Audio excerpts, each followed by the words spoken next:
Thanks for tuning in to Barbershop Sports Talk. Brian Flores files a lawsuit against the NFL for racial discrimination. First of all, how shocking was this story when it came out? Because I was floored when I saw this. I thought it was a joke. Well, I was pretty shocked by it, Daryl, to be honest with you. It makes a really bold statement, I think, when the man is still in the middle of potentially interviewing for head coaching jobs.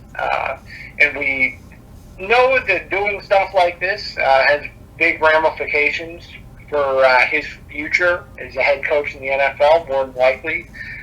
So I was just shocked he was willing to kind of take all his chips and move them to the center of the table on this. But it sounds like he has a lot of conviction with what he believes and the change that he believes he's going to be able to possibly create from doing this.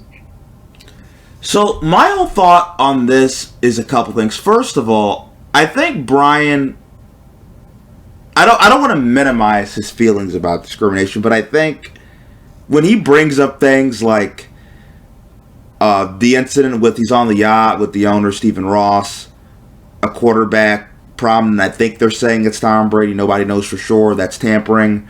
And then he leaves because Brian Flores didn't feel comfortable with the situation. The being paid thousands of dollars to lose games, which I know probably hurt your soul when you heard that one, Ben. And just the other stuff. All that stuff has nothing to do with racial discrimination. It's just tampering with the game, which seems to me like he wants to get back at Stephen Ross, the Miami Dolphins, and get those guys in trouble because he feels like they wronged him by firing him.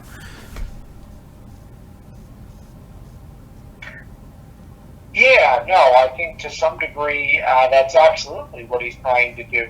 And if some of his claims are true, where Stephen Ross is trying to entice him with $100,000 for every loss, I would say he has every right to be upset with them. To kind of come back at them.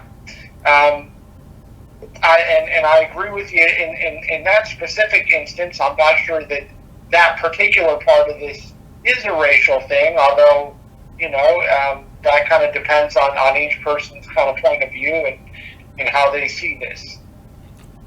I think that's like you're in a relationship, the relationship ends, and then because it ends, you start exposing stuff about that other person after the relationship ends.